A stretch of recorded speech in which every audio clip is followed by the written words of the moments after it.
Welcome to the International Day of Mathematics. Welcome to the UNESCO webinar realized by the cooperation of the International Mathematical Union and Imaginary. Bienvenue à la Journée internationale des mathématiques. J'aimerais avant tout nous excuser pour l'absence de la diffusion simultanée en français cette année. This webinar will be chaired from Miletus, Turkey. If we think of humanity as a huge tree with roots in all continents, we can say with good reasons that one of the roots passes from Miletus, hometown of the philosopher and mathematician Thales, who said, "Hope is the most universal of all human possessions." Now let us look from Miletus to another universal possession of humanity, mathematics. And let's try to think why and how mathematics can give us hope for the future. Good morning, good afternoon, and good evening to everyone joining us from around the world. Welcome to the webinar celebrating the International Day of Mathematics 2026, organized by UNESCO, the International Mathematical Union, and Imaginary under the theme Mathematics and Hope. My name is Başak Şendoğan, and I'm pleased to be here with you today. The International Day of Mathematics is celebrated worldwide every year on 14th of March, highlighting the important role of mathematics which plays in science, innovation, and sustainable development. This year's theme, Mathematics and Hope, invites us to reflect on how mathematics helps us understand complex challenges while also offering tools and ideas to build a more hopeful future. To officially begin our event, we will now hear a video message from Ms. Lydia Brito, Assistant Director General for Natural Sciences at UNESCO. The video will start shortly. Excellencies, esteemed educators, researchers, and students, happy International Day of Mathematics. It is a pleasure to welcome you to this International Day of Mathematics 2026, celebrated under the theme Mathematics and Hope. UNESCO invites us to see mathematics not only as a tool for calculation, but as a foundation of a confident and hopeful future. Since its proclamation this day has highlighted mathematics as a universal language, one that transcends borders and disciplines, helping societies understanding complexity, navigate uncertainty, and imagine solutions. Mathematics equips us with essential capacities. It transforms questions into exploration and possibilities into innovation. In this way, mathematics becomes more than a scientific field. It becomes a source of confidence in humanity's ability to shape its future. In everyday life, mathematics is an indispensable force. It strengthens climate projections and disasters preparedness, guides public health strategies, and improves transport, energy use, and resource management. By helping societies anticipating risks and make informed choices, mathematics transform knowledge into resilience. Within the International Decade of Science for Sustainable Development, UNESCO promotes strong STEM education and inclusive scientific communities, including initiatives such as the Science Clubs Network that engage young people, especially girls, in scientific discovery. As UNESCO marks its 80th anniversary, we reaffirm science as a source of dignity, resilience, and peace. Mathematics reminds us that complexity can be understood and progress remains within reach. It expands humanity's belief about what is possible. On this International Day of Mathematics, let us celebrate mathematics as a driver of discovery, innovation, and hope. I thank you. Thank you very much to Ms. Brito for those inspiring opening remarks. Give the floor to Ms. Christian Rousseau for the moment, and she will continue. Thank you. Okay, so I will share. You see my screen? Okay, so what I want to speak of is some interesting applications of mathematics, how trust can build when people interact. So you have two partners, and in fact, we can think interactions. We have individuals over the world, they have to interact together. We have organizations, they could be commercial organizations, they could be international organizations. And what is the best strategy? Well, they want to maximize their payoff, and they want a stable environment. So let's play a game, and the game, you will have the URL in the chat, so you can, I will not present everything in the game. You can play with the game after the webinar. Here we have two partners, for instance, me, and then that's you. And we have two choices. There is a machine. If we put a coin, we call this cooperating. I put a coin, then you get 3 coins. If you put a coin, I get 3 coins. We call this cooperating. Our other choice is to put no coin, and then no one receives anything. So suppose you decide to cheat. So you put no coin. What should I do? Should I cheat or should I cooperate? Well, if I put a coin, you get 3 coins, but I lose my coin. So it's not good. If I don't put a coin, I don't lose my coin. So my best choice is to cheat. In fact, you see, if I put my coin, I have -1. And if I don't, I have 0. Suppose you cooperate. You put a coin. Oh, that's good. I will get 3 coins. What should I do? If I put a coin, I lose my coin. If I don't lose it. So I will cheat. So I will get 3. You lose your coin. If I had put my coin, I would just have gotten 2. Wait a minute.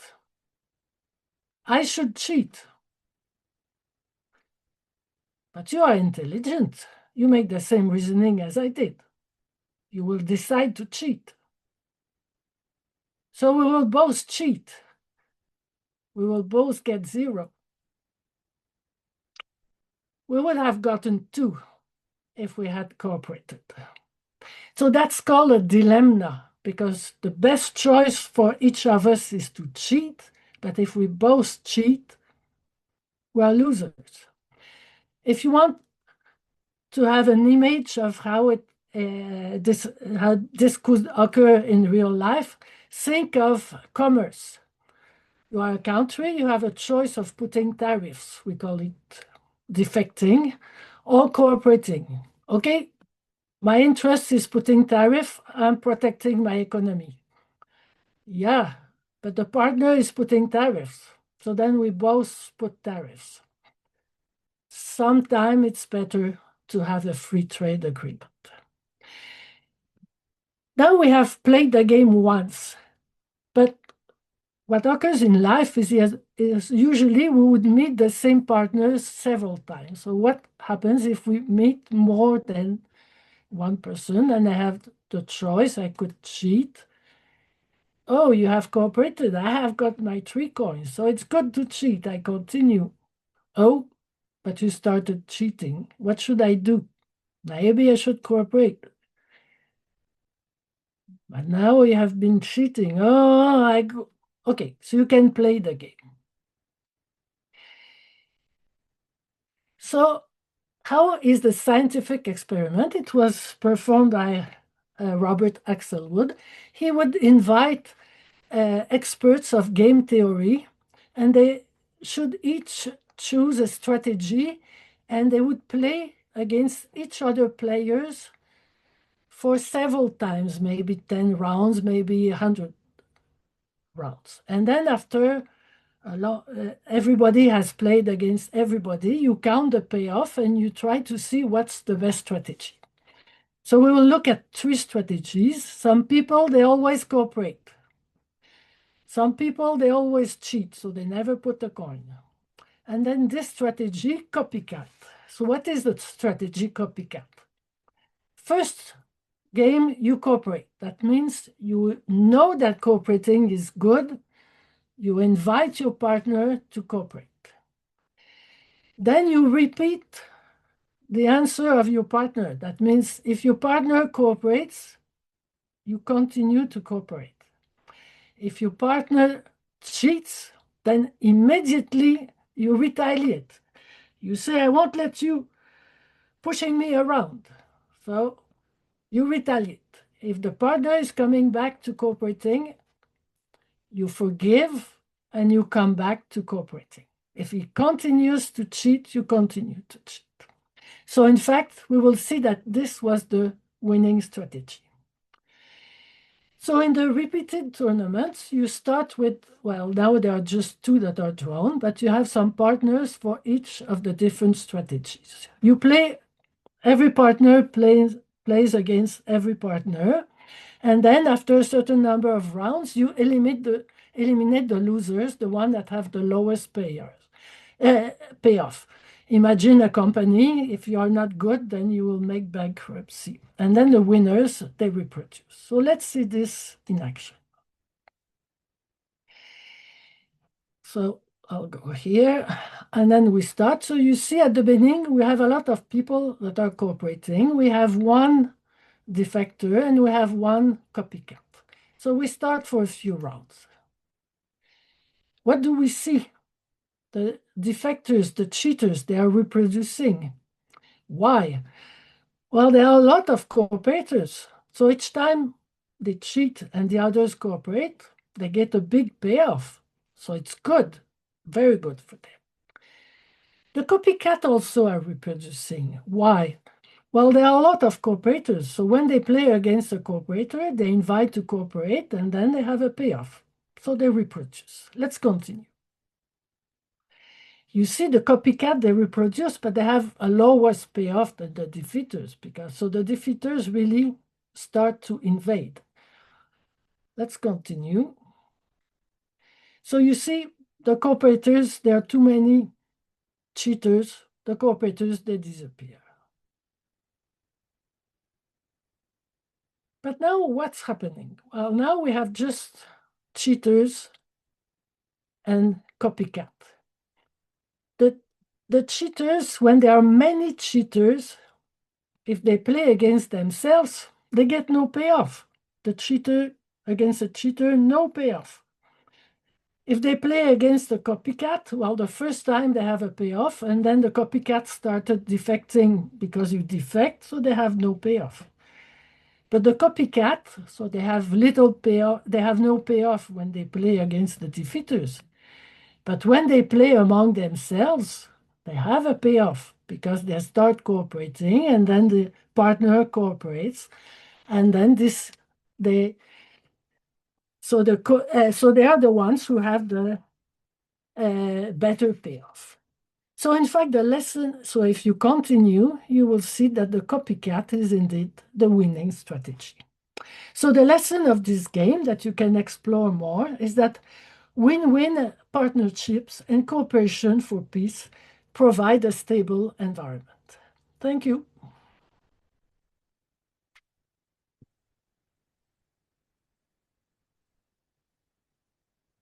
Thank you very much, Ms. Rousseau. Now we will hear back from Ms. Betül Tanvay. She is able to connect us.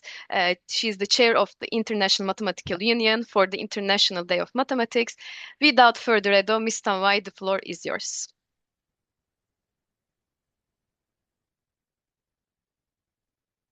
Do you hear me, Başak? Yes, we can hear you. Okay, with a little delay.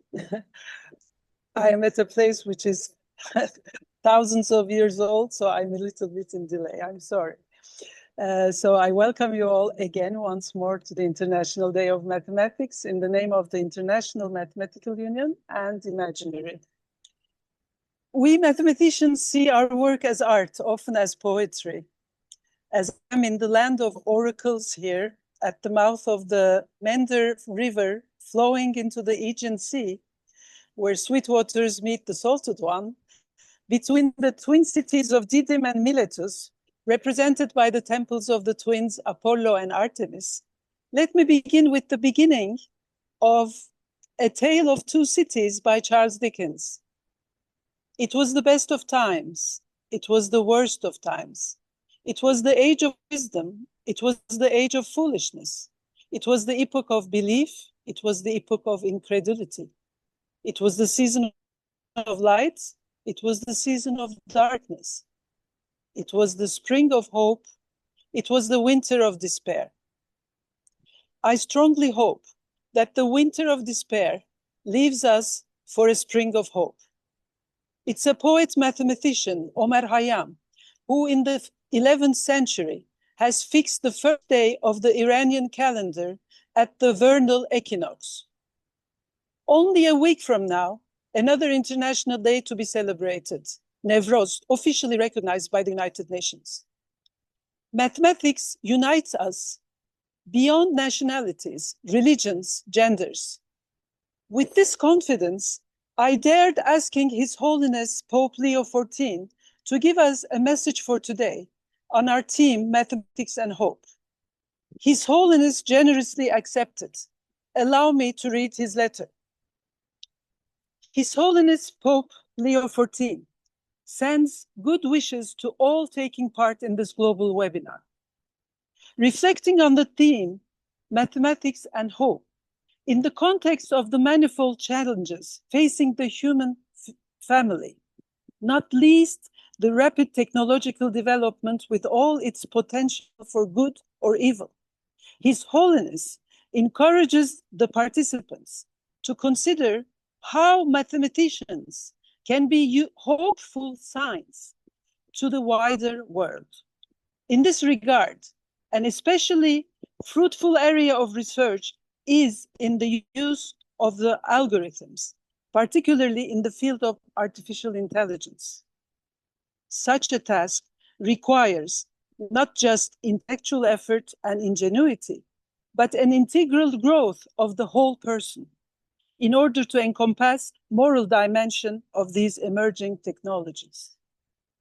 Indeed, recalling his own time as a teacher of mathematics and physics, Pope Leo XIV reminded the students gathered for the Jubilee of the World of Education last fall, having a great deal of knowledge is not enough if we do not know who we are and what the meaning of life is.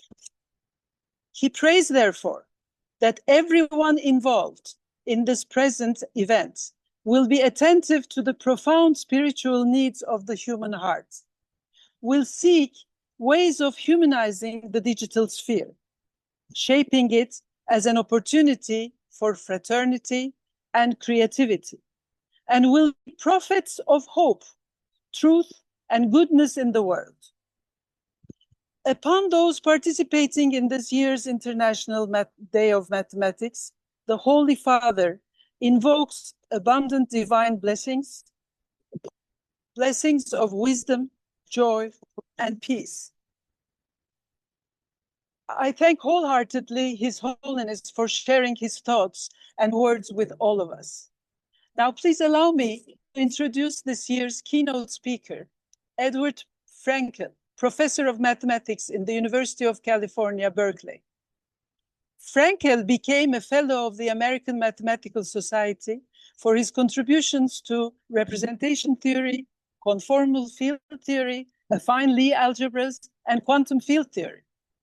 His book, Love and Math, has received the Euler Book Prize and has been translated in many, many languages. Edward, if I can give you the floor, please go on.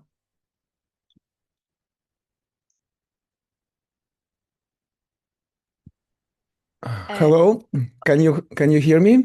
Yes, we can hear you. Okay. Well, thank you for the invitation. Thank you, Bitul, for your introduction.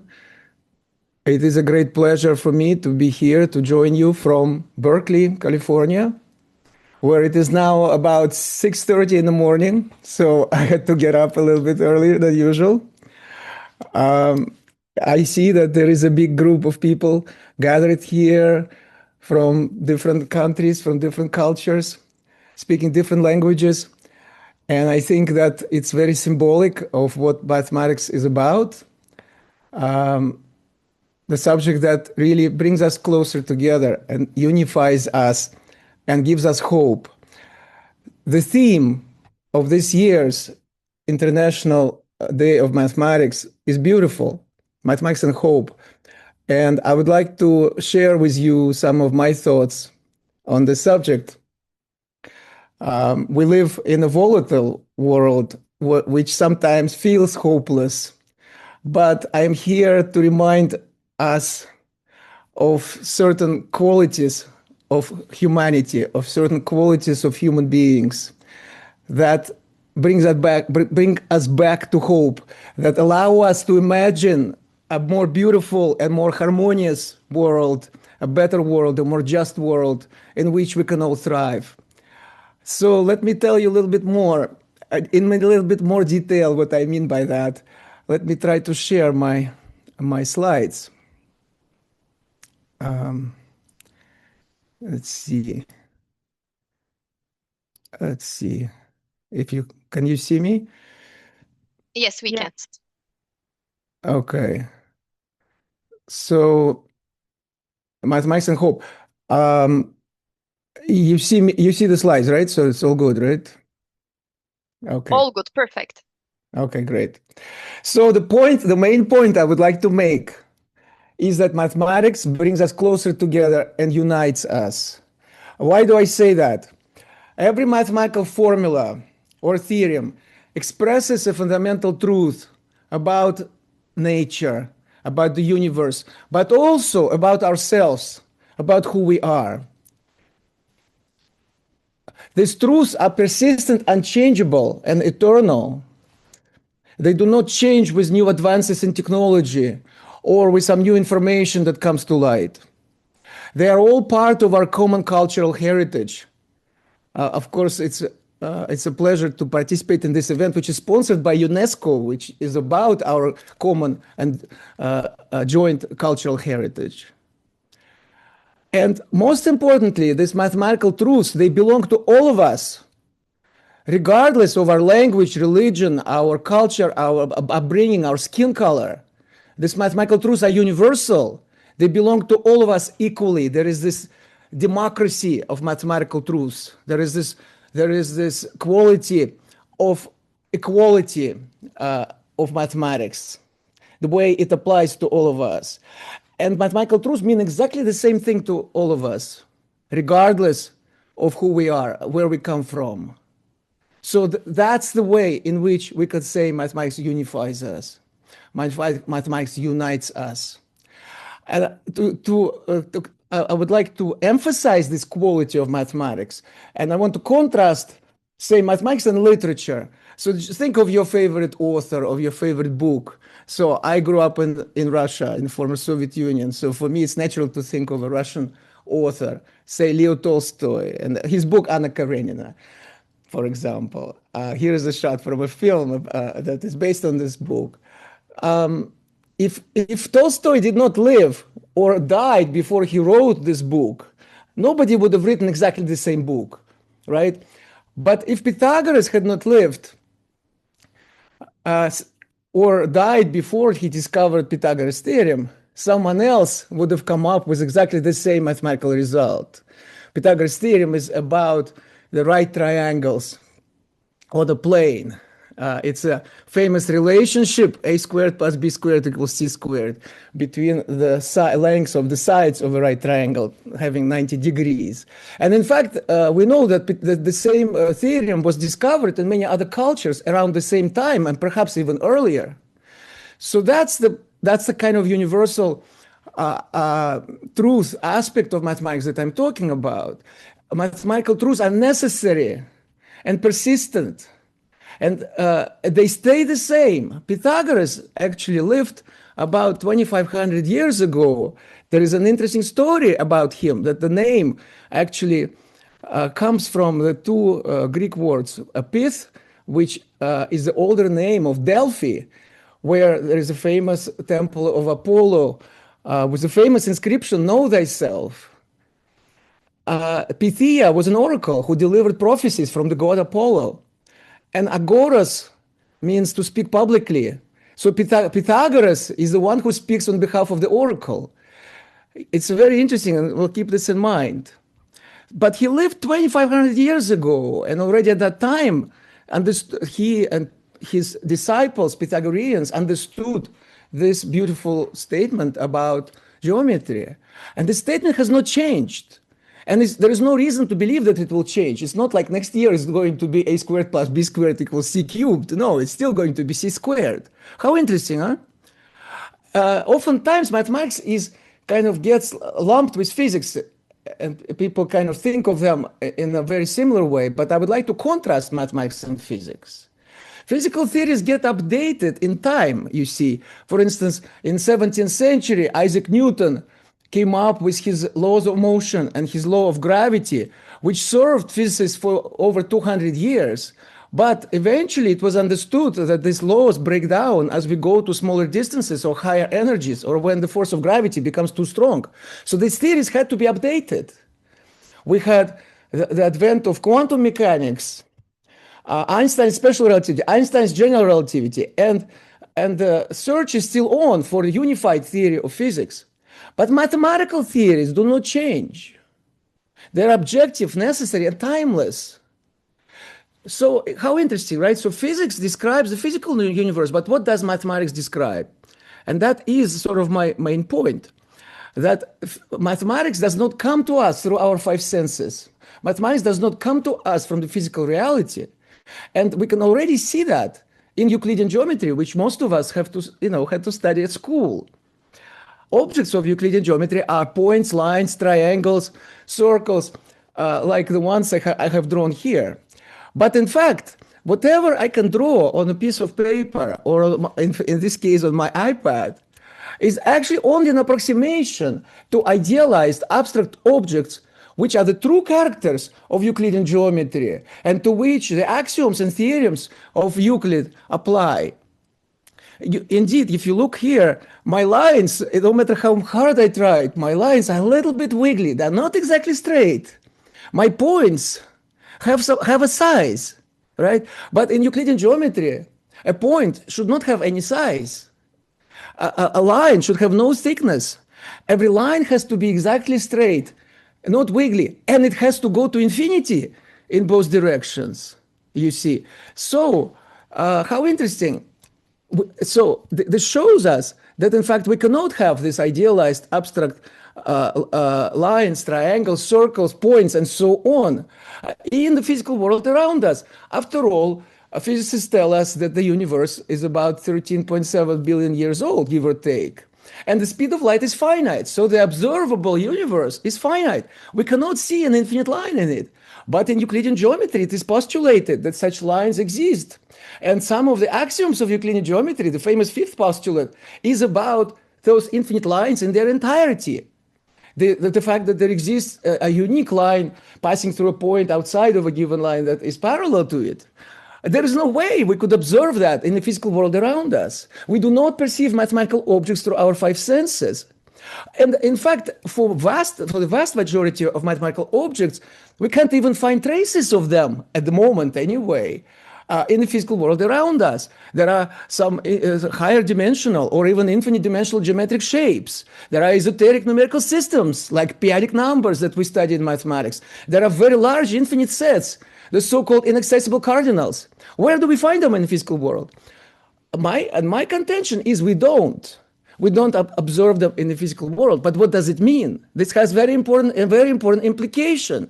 It means, as the great logician Kurt Gödel said, that mathematical ideals form an objective reality of their own, which we cannot create or change, but only perceive and describe. You see? And Charles Darwin went even further. Charles Darwin, the great biologist, who came up with a theory of evolution, actually wrote in his autobiography in his later years that he had deeply regretted to not have proceeded far enough to understand something of the great principles of mathematics for people thus endowed seem to have an extra sense. And I kind of agree with that. But I would argue that not only mathematicians have this extra sense, but all of us do. We're all mathematicians, after all. You know, Picasso famously said that every child is an artist. And the question is to preserve that sense of being an artist as we grow up. And I would say every child is a mathematician.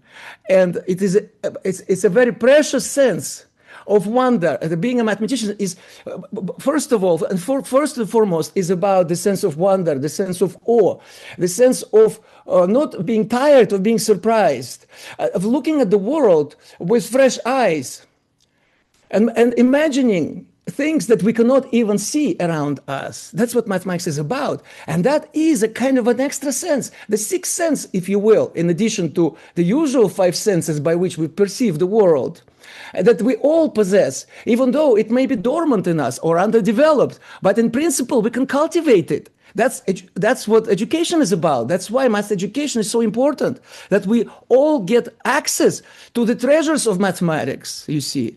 But the most important thing is that I do believe that Charles Darwin was right, that there is this sixth sense, there is this sense of the mind by which we reach and find those mathematical objects, you see. And that shows you that mathematics can be thought of as a kind of a source code of the human mind. While physics describes the external physical world, mathematics describes our inner mental world. You see, because we just talked about the lines, the points, the triangles and so on of Euclidean geometry. And we see that in the physical world around us, we only can observe their approximations. And yet, when I teach this in a classroom in Berkeley, nobody ever asks us, Professor, what do you mean by an infinite line? What do you mean by a line which has no thickness? What do you mean by a line which is not wiggly? Everything in the physical world around us is wiggly. No, we have no trouble, we have no problem conjuring this mathematical idealized abstract objects, conjuring them up, imagining them in our minds. And the way we do it is exactly the same. How interesting, exactly the same. We perceive mathematics in the same way. And I would argue that this points to the fact that our minds are actually connected.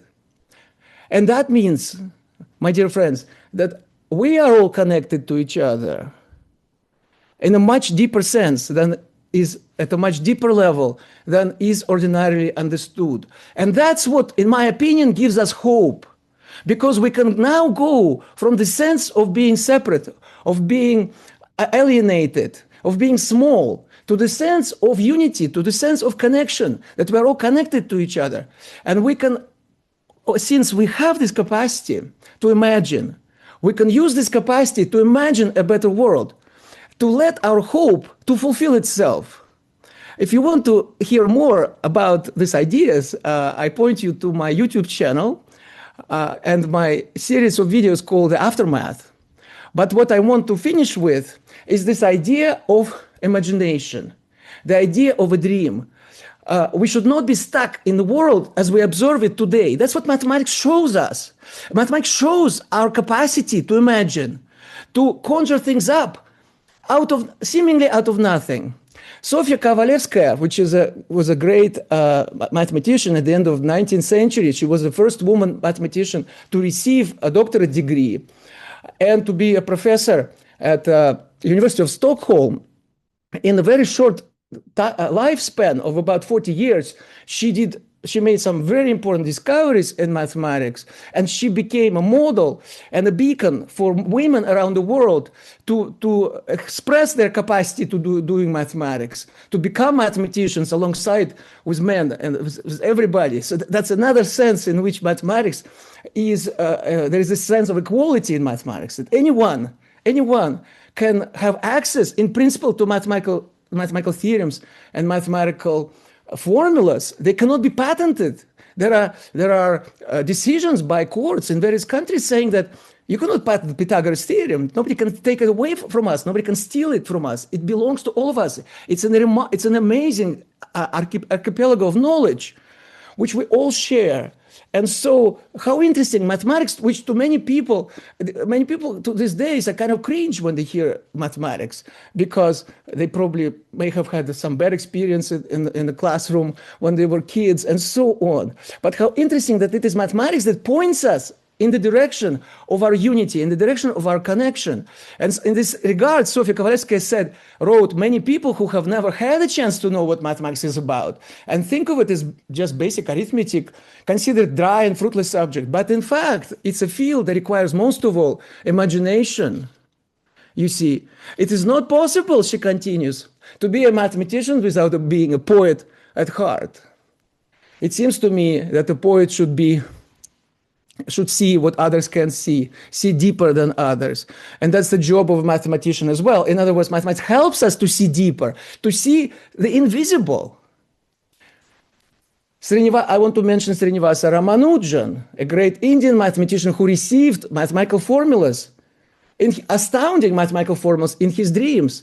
The family goddess, Hindu goddess Namagiri would come to him in his dreams and write those formulas. And when he would wake up, he would write them in his notebooks. What a remarkable story, which again shows the plasticity of the human mind, our ability to receive mathematics through this sixth sense that Charles Darwin was talking about.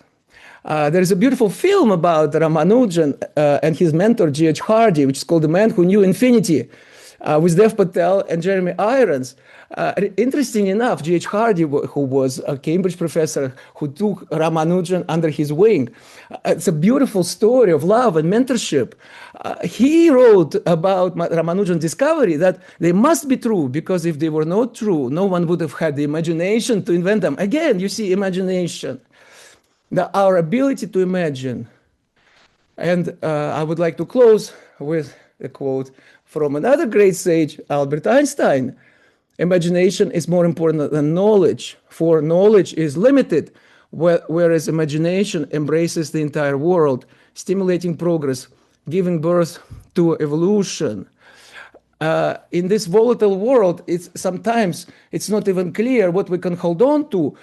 It seems that the world is ridden with conflict and strife, and we naturally get depressed and desperate and feel small and lonely.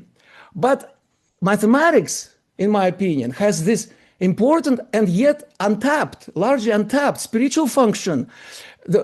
Mathematics, if we look deeply into it, if we understand the nature of mathematical ideas, the nature of mathematical theorems and formulas, and so on, if we look through the history of mathematics, we see that mathematics does give us hope.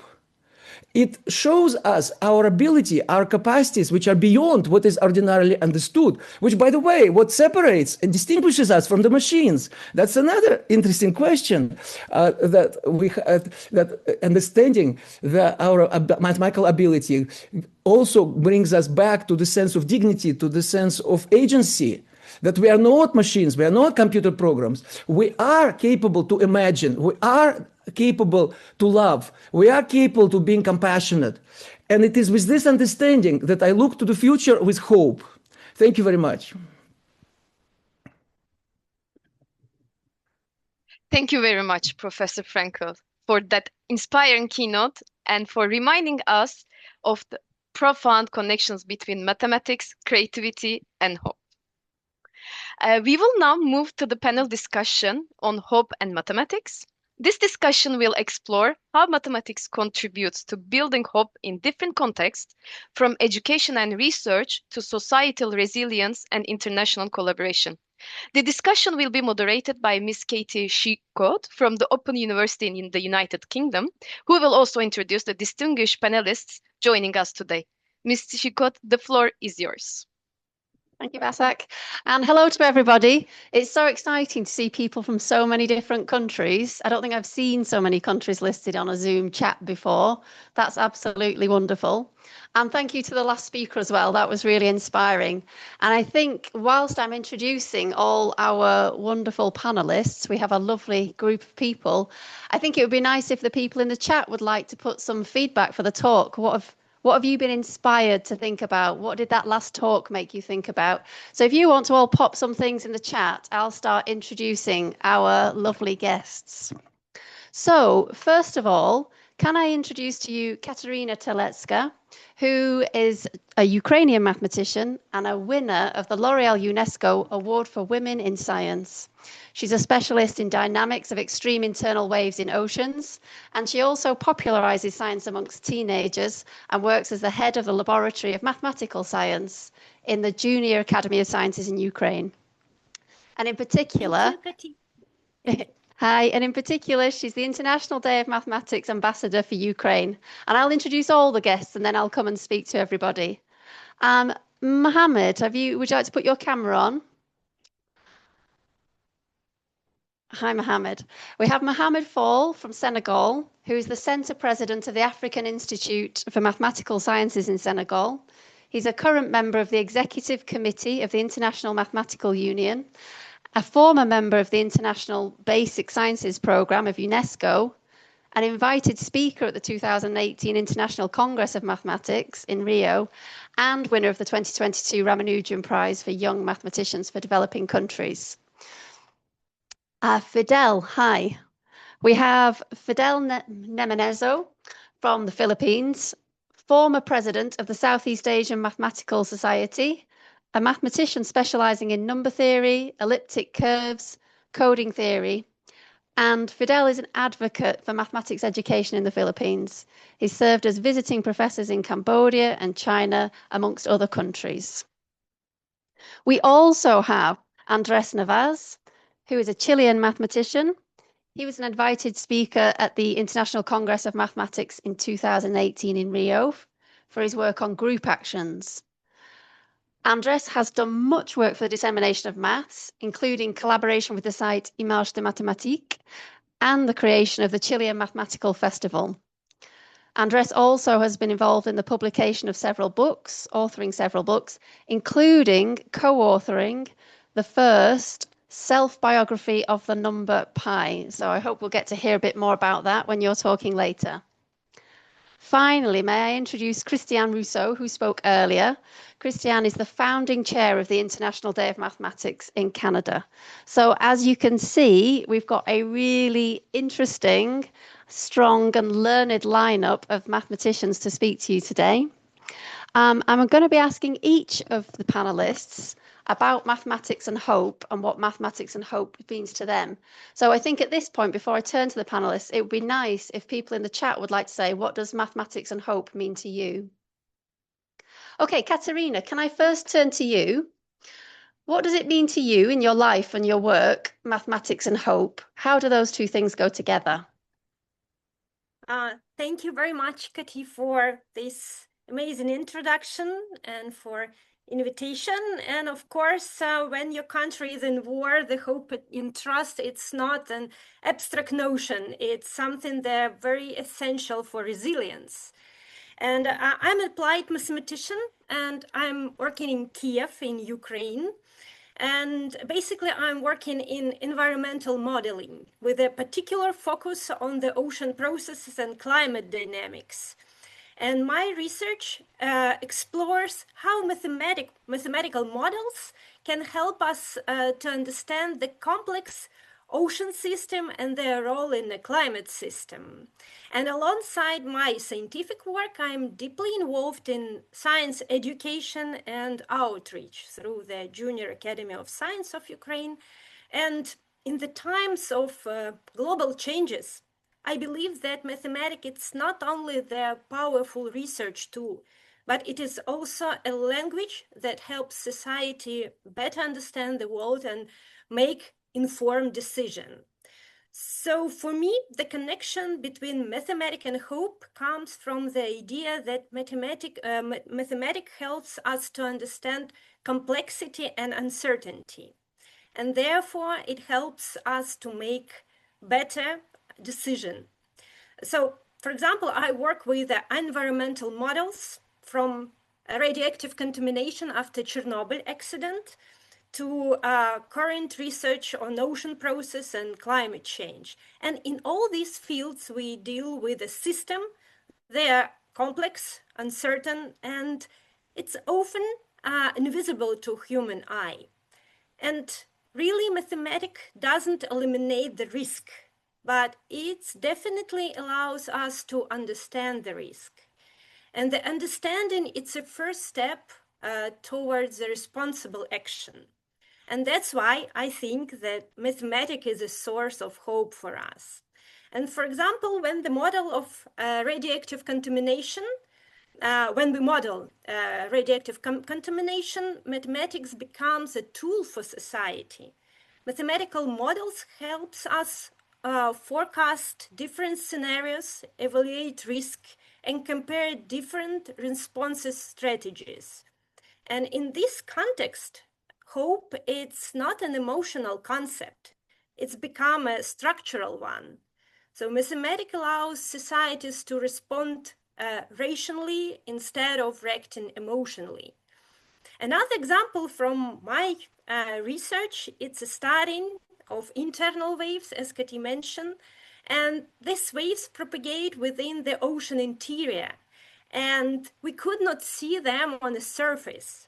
But these waves play an important role for mixing the ocean and transporting the heat and energy, and they're influencing ocean dynamic and climate processes.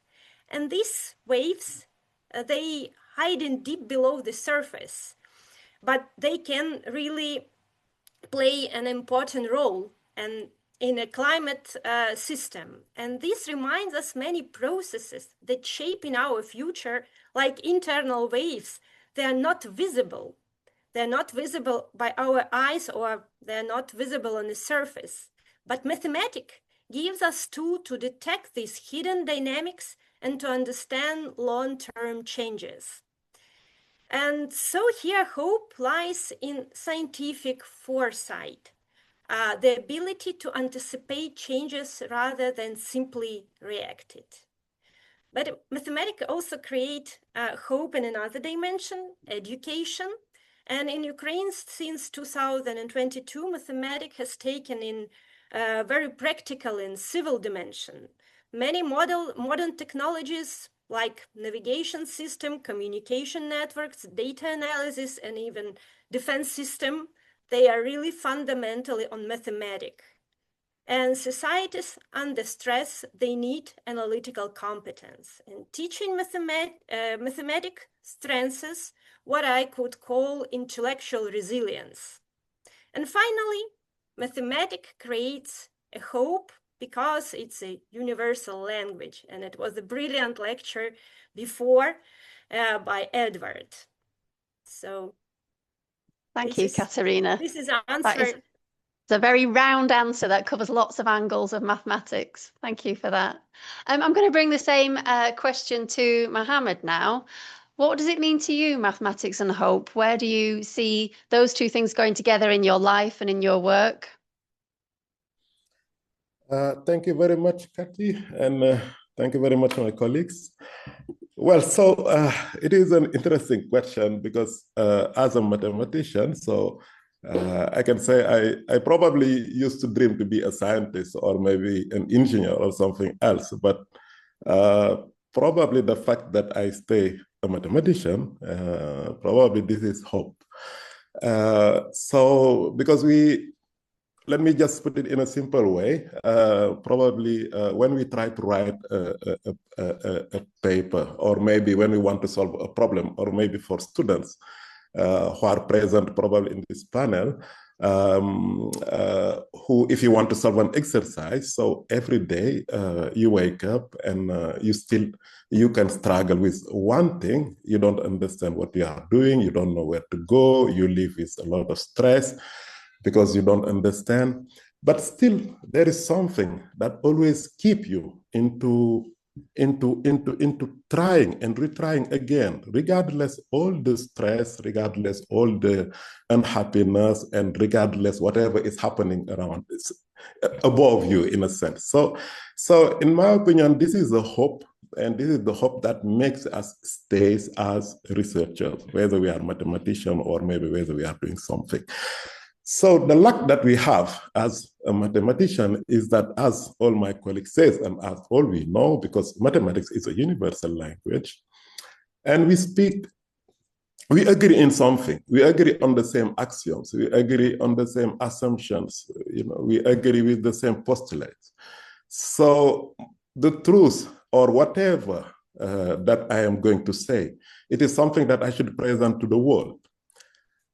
Let me come back to the exercise that I was talking about. So when you solve the exercise, you present the exercise to the world. So it's not like you as a mathematician from Senegal or from India is going to tell whether what you have done is true or not, but it is someone probably from Tibet, or maybe someone from Israel, or maybe someone from Iran. It doesn't matter. And in the end, you may come up with something that is true, something that is not true, and then you have to go back into the same exercise, retrying and retrying again. So mathematics is somehow a daily hope that you are going to get to something that could be interesting to the world, something that could be interesting to your best, to your best friend or so on. And it doesn't matter whether you come from, whatever your religion is, whatever the skin of your color. And as a mathematician, that's why I am always saying that it's because of hope that I stay a mathematician. It's because of hope that the daily small, hopes that helps me to continue doing what I love to do. In collaboration with many people in the world that I do not even, sometimes I only, know a little bit their names. You contact them and then you start discussing. I have co-authors from India, I have co-authors from China, I have co-authors from almost everywhere, exactly like you. And this agreement, I would say, this kind of universal truth, in which we all as mathematicians, because not everyone is a mathematician, unfortunately, this is an agreement that we made to ourselves, and this is something that is always taking us to a truth, to a reality that we can hope, in a sense, that if, I would say, everyone would be like mathematician, probably we would be living in a better world. So that's the thing that I wanted to say about, I hope. Thank you, Mohammed. Yeah, absolutely. And certainly the development of resilience through mathematics, I think, is something everybody online can be able to agree with. Fidel, can I turn to you? Could you tell us a bit about your work and how mathematics and hope come together in your work? What does it mean for you?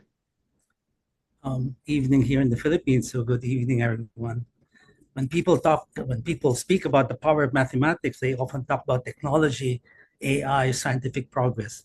Of course, these are important, but what I want to talk about is something much simpler, something more fundamental. How can mathematics bring hope to children? I love seeing the light bulb moment when a child suddenly understands something. She struggles with a puzzle, tries one idea, then another, then her face lights up. She says, I see it. That moment of discovery is one of the most beautiful moments in education. And in many ways, that moment is what mathematics is about. So mathematics is not really about getting the right answer. It's about process, the experience of figuring out something. And when children discover that they can understand something that once seemed mysterious, they gain something very important. They gain hope in the power of their own minds. No? Kaya lang, unfortunately, many children encounter mathematics as a collection of rules, formulas to memorize, answers that are either right or wrong. When mathematics is taught this way, it becomes a source of anxiety rather than inspiration. So we all know that mathematics essentially is something very different. It's an adventure of the mind. It begins with curiosity. And even after many years as a mathematician, I still feel curiosity when a new pattern emerges. Why do patterns repeat? Why do numbers behave in strange ways? Why do shapes fit together the way they do? When children encounter maths not as a set of instructions, but as puzzles, then something remarkable happens. They experience the joy of discovery. You know, a pattern that I enjoyed as a child and I still love looking at was adding consecutive odd numbers. 1 plus 3, 1 plus 3 plus 5, 1 plus 3 plus 5 plus 7, all perfect squares. Suddenly, mathematics becomes a mystery to explore. Students can draw dots, they can arrange them into squares, and they see the pattern. And when a child discovers something for themselves, even something small, they experience clarity and understanding. This is a quiet moment of triumph. And that moment, I think, is deeply hopeful. I particularly like an example from Keith Devlin about imagining placing coins on squares of a chessboard. So on the first square, you place 2 coins. On the second, 4 coins. And the third, 8 coins. You double each time. And by the time you reach the 64th square, the pile will contain 2 to the power 64 coins. It's a very simple rule, just doubling every time.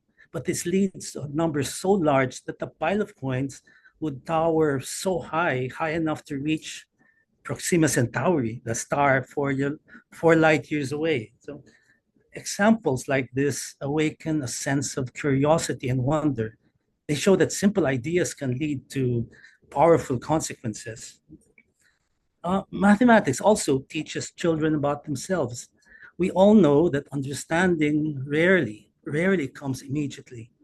We try one idea, then another, we make mistakes, we rethink the problem, and then suddenly, after some struggle, the idea becomes clear. Andrew Wiles, who proved Fermat's last theorem, once compared mathematics to exploring a dark room. And I love his analogy. Ang sabi niya, this is what he says. One goes in and it's dark, it's completely dark.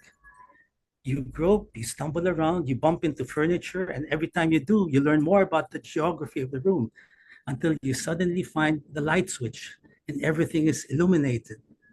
It's a wonderful analogy about mathematical discovery. And so in mathematics, confusion is not a sign of failure. It is often the beginning of understanding. And when students learn this, they gain confidence, not only in mathematics, but in their own ability to think. So the question is, how do we bring this to the classroom? We give students problems that invite exploration, not just repetition. We can encourage them to explain their ideas, compare different ways of solving things.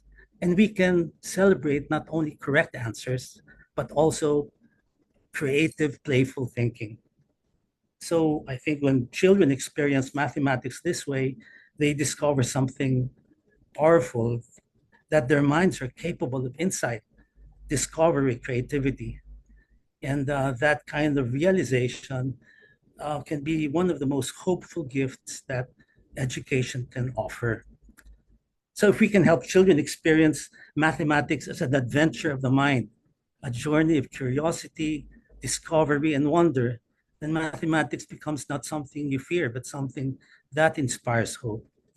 So in the end, what I want to say is that mathematics gives children more than answers. It gives them hope.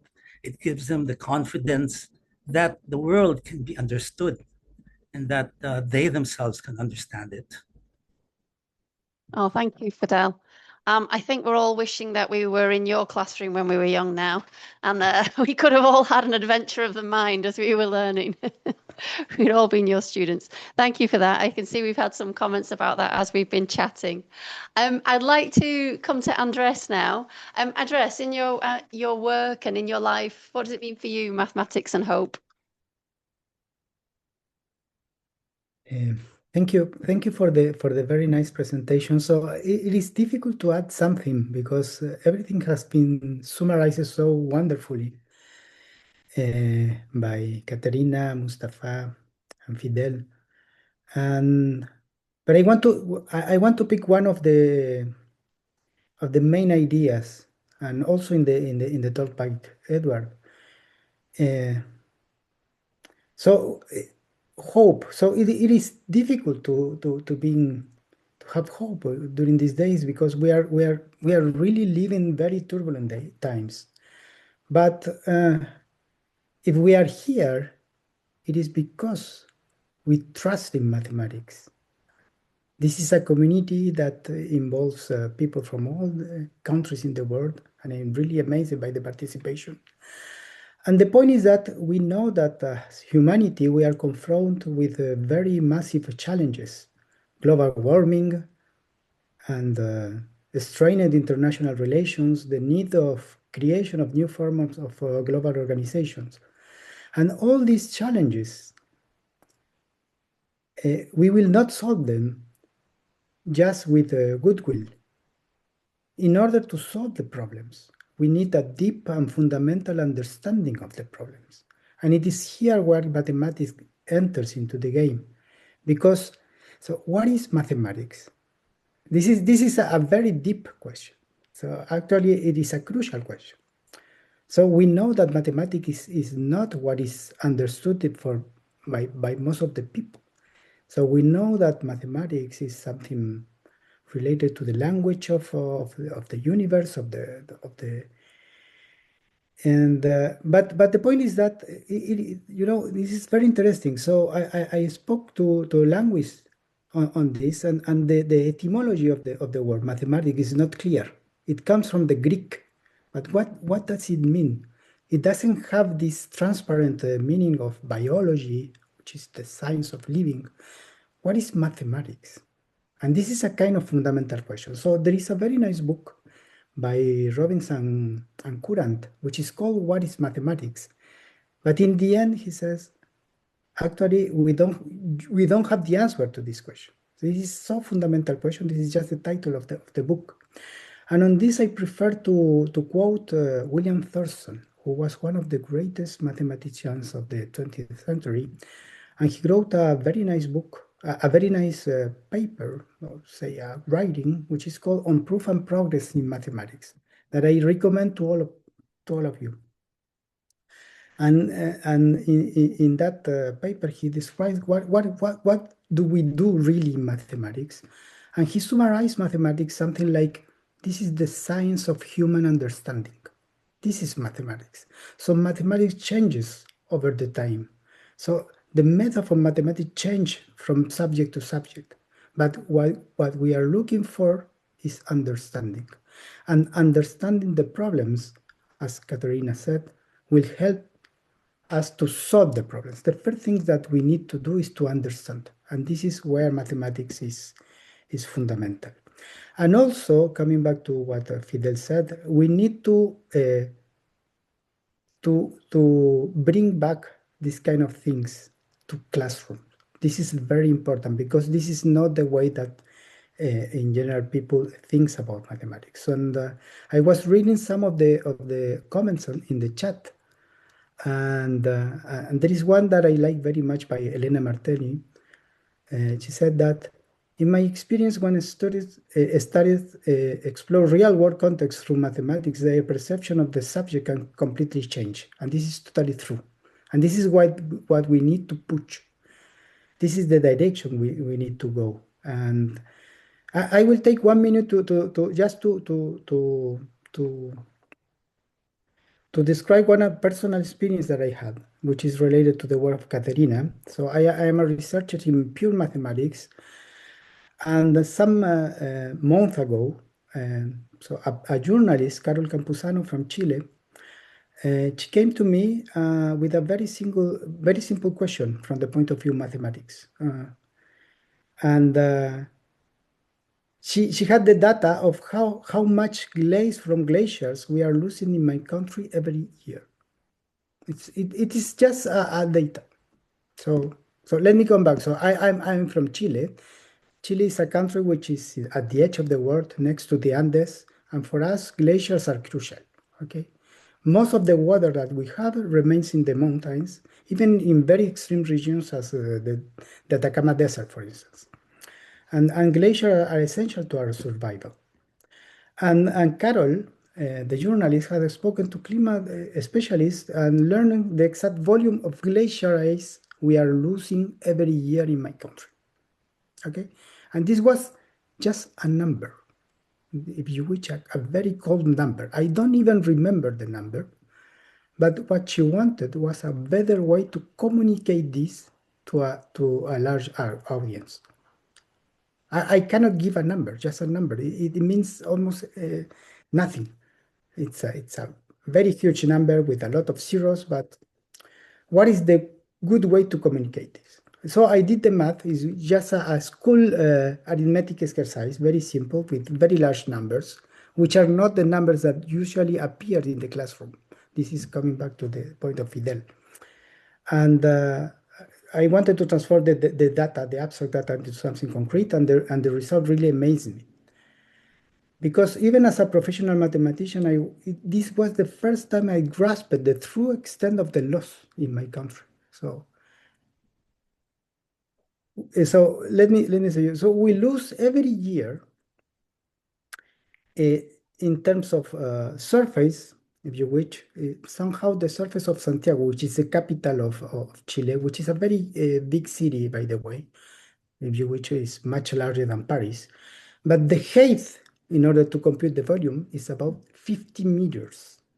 50 meters. So we are losing one city of glaze to the height of 50 meters. And I was really shocked because it was a very simple exercise of arithmetics that allowed me to realize the extent of the problem.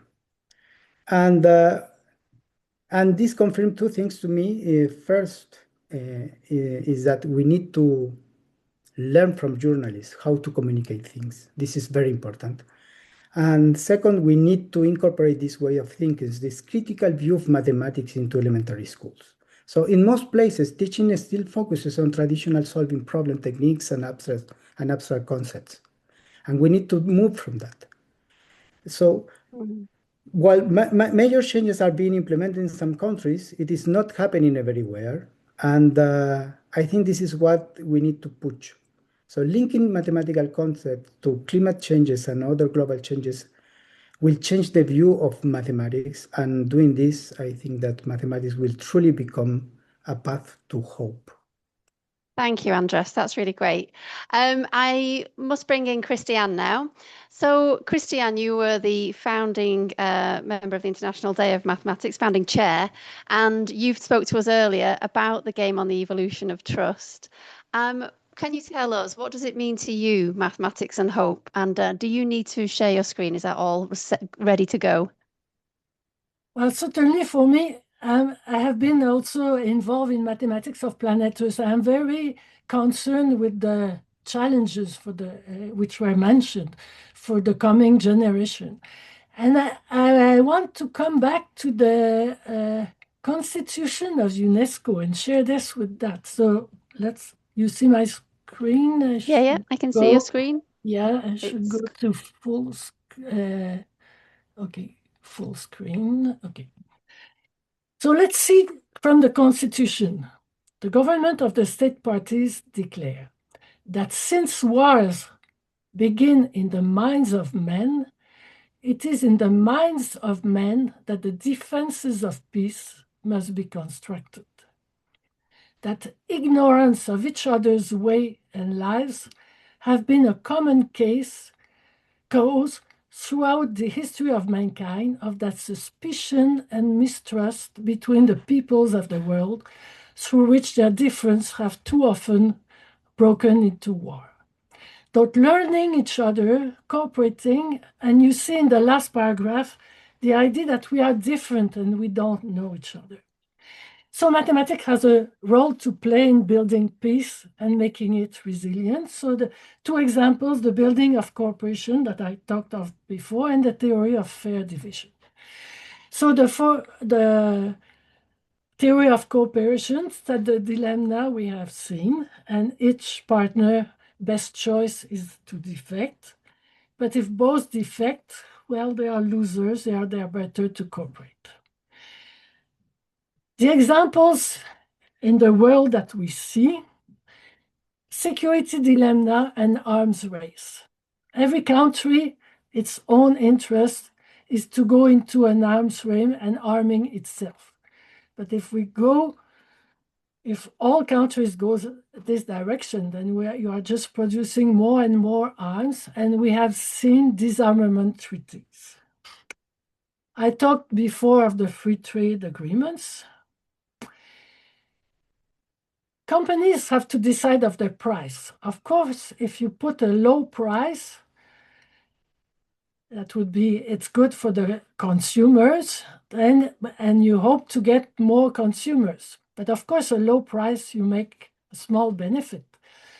So in fact, you could decide that you keep the price high and you hope that your partner will keep the price high, and then both of you have bigger benefits. So we see collusion to keep the prices high. We have the COP climate negotiations. So each country, its own interest is to pay very little to reduce greenhouse gas. But if all countries goes this direction, we're just in a dead end. Finally, an example of doping in sports. Every athlete has an incentive of going into doping because he could win. And in fact, he has no choice, or she has no choice if the other is doing the same. But if all athletes are doping, then they are losers. So you see, there are many, many examples. You can find more in society. And we have seen that if partners play the same game again, so the best strategy, copycat, we have seen it, cooperating at the first time, at each step, retaliate. And why does it work? The strategy invites to cooperation. It retaliates when the partner expects. It forgives when the partner starts cooperating. And the other thing that I haven't said before, it's not envious. So that means what builds strong, resilient partnership, we want to have a good payoff, but we are not envious. We want the other to be satisfied. And if all partners are satisfied, then it's very good for peace and resilience. But the payoff could be different for the two partners. So we go to the mathematical theory of fair division. For instance, we have to share a cake. So I have to have one piece and you will have the other piece. We have different tastes. We have different needs. We have different appetites. If we share it into just two equal pieces, will both of us be happy? Maybe I don't have a big appetite, but I love good food. So I would like to have some strawberries. But I'm not sure how to make it that I can. So one way I can do it, I can decide to cut a small piece with the strawberries and a big piece. And because the piece is big, then I can have cake for several days. So for me, I cut it somewhere where regardless of what you choose, I will be happy with my piece. And then, so the strategy, I cut and you choose. So I have cut two pieces that are, for me, equal value, and then you choose. So you are happy for your share, from your share. I'm happy from one, and that's good.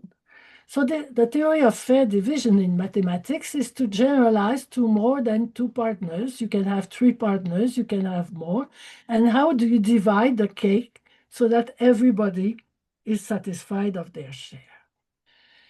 So it increases the resilience of win-win partnerships. We want to build a society so that even if people are different, so remember the Constitution of UNESCO, there are differences between the people, and we have to understand each other so that to build a peace. So many applications, you can set the tax tables in a country, and you want to be fair to everybody. You can set the work schedules. People don't have necessarily the same needs. You can share limited resources. You can share core. So this is what I had to say. Thank you. Thank you, Christian. And does everybody in the chat, we did have a couple of questions from comments and questions from our panelists, which it might be nice for you to respond to. So I wondered if anybody wanted to make a go of making a definition of mathematics.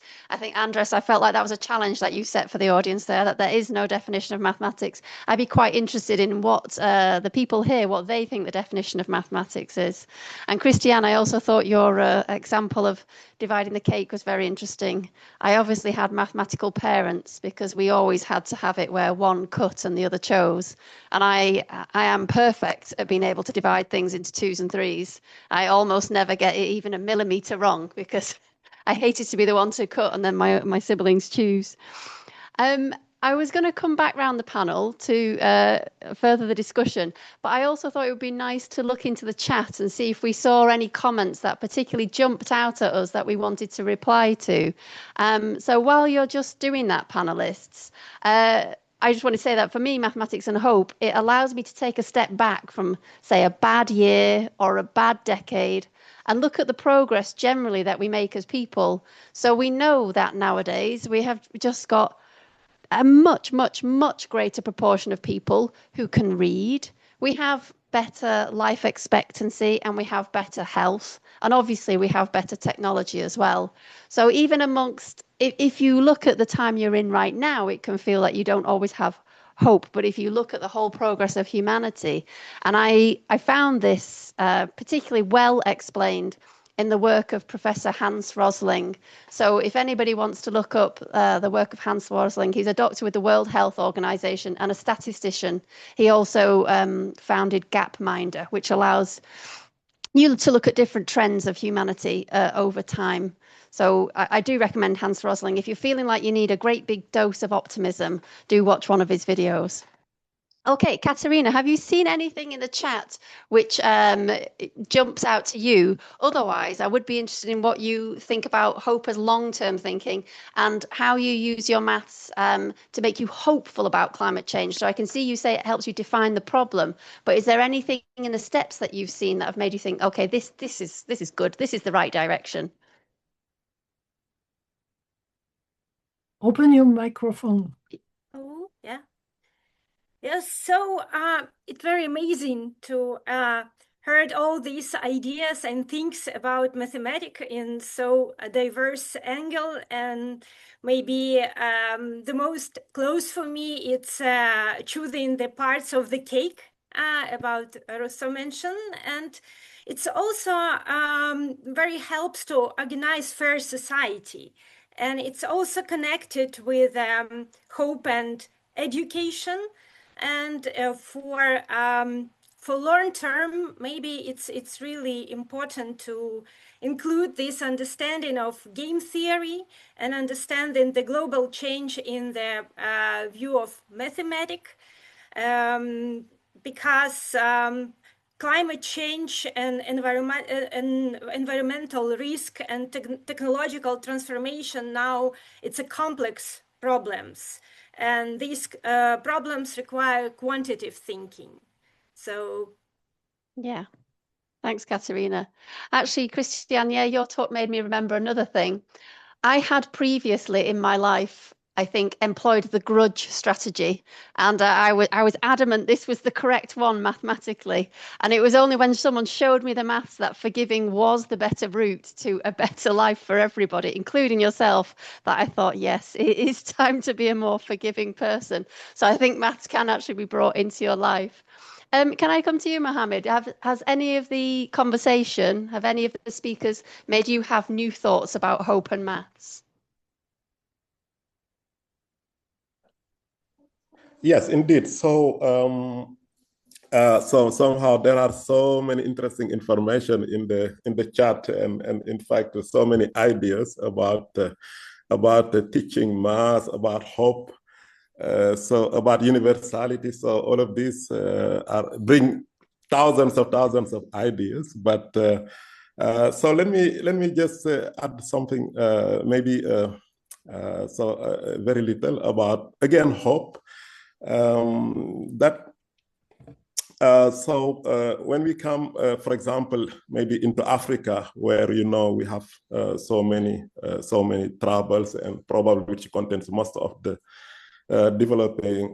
most of the developing countries in the world, but it is, of course, the youngest continent. and still, there is something that I realized. So in the last year, so while I am doing a lot of outreach programs in different high schools, very far away places, in different villages, and so on. So for students to love mathematics, and what I realized is that in fact there is there is a big change. So that there are now probably more women that are going to math. And second, sometimes I ask these students, okay, so what do you want to do? So in your future? And most of the students, some they tell me I want to be a doctor, some they tell me I want to be, a social scientist, some I want to even to be a military, and so on. But all of these, I tell them most of the times, but now you need to do math in order to do that. Now war is not almost now just going in the field, with big muscles. Now everything is in the brain. And so these are things that motivate the students, and I feel that they still have hope, and they still have dreams, that science is the basis, and they know that mathematics is in fact the ultimate thing that you need to know if you want to become a scientist. So this is something that I always wanted to show to students. And something that is also important is what my colleagues have already said, which is now related to teaching. And this is a serious problem, because teaching math is probably one of the key. For example, most of the times when you meet as mathematicians, we all meet. Whenever we meet someone and we tell to that person, okay, I'm a mathematician. So there are two cases. I was very good in mathematics when I was in high school. Because of my lecturer, I hate mathematics. So most of the time it started at the beginning. And people that you meet in your life, they loved or they hated. And most of the times they loved because they had a good teacher, or maybe they hated because they have a bad teacher. This is something that, of course, sometimes we who become mathematicians, we met probably in our life good teachers, bad teachers, but most of the times we are motivated by the good teachers that we have. And what is, of course, clear is now that people and teachers, they should adapt, because the students, I believe, they have a lot of information. They have a lot of places, many things to ask questions, whether it are the generative AI or whatever. So there is a lot of information that sometimes they need probably a guidance, And in that case, I think maybe we should rethink, of course, the teaching of mathematics. So not just problem solving, but as my colleague said, it's we should remodel what we are doing and how we are sharing our knowledge of mathematics. So thank you very much. Thanks, Mohammed. Yes, we all want to have that adventure of the mind. Now, I'm aware that Betul, are you now at the point to do your, to pass on to closing remarks? I don't want to take up somebody else's time. There's lots more I could say to the panel, but I think I now need to hand over for the closing remarks. Are we all set, Basak and Betul, for those closing remarks? Otherwise, I could happily talk for another hour, but let's... Thank you so much. Thank you. So it is now my pleasure to invite Mr. Xiaofeng Hu, Director of the Division of Science Policy and Basic Sciences at UNESCO, to deliver the final closing remarks. Mr. Hu, the floor is yours. Yeah, thank you, Basak, and excellencies and distinguished speakers, and dear colleagues and participants. And as we ramp up this celebration of the International Day of the Mathematics 2026, I would like to first thank the Permanent Observer Mission of the Holy See to UNESCO for sharing the special message from His Holiness Pope Leo the 14th, which adds a meaningful reflection to today's celebration of the International Day of the Mathematics, and this year the theme, Mathematics and Hope. I also would like to thank all our speakers and partners, especially the International Mathematical Union and the Imaginary. Thank you for the depth and the richness you brought to today's. I can see your passion, and you really want to do something to promote the mathematics and to promote mathematics education, etc. We have been privileged to listen, to learn, and to be reminded of just how beautiful and creative mathematics can be. Today's conversation showed us how math helps us see hiding patterns in the world and how it invites us to approach complexity not with fear, but with curiosity and imaginations. And it's in that same spread that I want to share the invitation.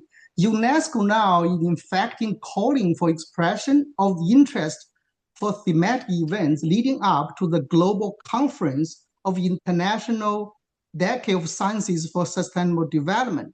This is a real opportunity for the global scientific community and especially for mathematicians to step forward. Your expertise, your interdisciplinary thinking, and your analytical perspectives are essential. You help shape the dialogue. You help building the knowledge, and you help light the way forward more sustainable and inclusive futures. So we really invite you, and we can share that the link, and you can see how you can get engaged in this process. So as we're closing today's celebration, I also like to leave you with this thought. Mathematics is far more than a precise discipline. It is a reflection of our human capacity to reason, to innovation, and to believe in the future. Across the world, in classrooms, in labs, and in research centers, mathematicians are quietly, steadily pushing the boundaries of what we know. In times of uncertainties, the clarity and structure of mathematical thinking offers something precious: stability, a way forward. Let's carry that with us. Let's nurture new minds, building bridges between disciplines, and trust that through knowledge, dialogue, and inquiries, we can shape a future guided not by fear, but by understanding. Because mathematics doesn't just solving problems, it opens doors to possibility we haven't even imagined yet. On behalf of UNESCO, thank you for your engagement, your passions, and your dedications. May the global mathematics community continue to inspire hope, spark cooperation, and light the way ahead. Once again, happy International Day of Mathematics. I give the floor back to you, Asek. Thank you. Thank you. Thank you very much, Mr. Hu. We hope today's discussions have highlighted how mathematics continues to inspire curiosity, collaboration, and hope for the future. Ms. Tambay, I believe you also do have some couple of remarks to add. The floor is yours. Well, I won't use the floor more since we are very much on time. We're already at the end of our global webinar. Allow me to thank UNESCO again, but maybe Ying Li, because she's behind the scenes, and allow me to thank also the IDM team, the imaginary team, Andreas, Daniel, Elizabeth, and Eric behind the scenes that we don't see. I also want to thank the municipality of Didim for hosting us here in Miletus. We hope to have a host country for every year to come. I invite you all to think about the theme of next year. There will be a call for both. Please follow. And let us finish again with a poem, if you allow me, very short, Emily Dickinson. Hope is the thing with feathers that perches in the soul and sings the tune without the words and never stops at all. Thank you. Thank you so much.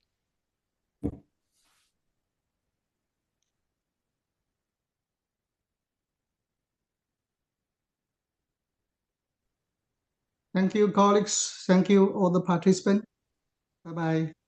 Thank you, everyone. Thank you. Thank you. Thank you. Thank you, Professor. Thank you. Thank you. Thank you. Bye-bye. Thank you, Sharfeng. Bye. Bye-bye. Bye. Thank you, everyone.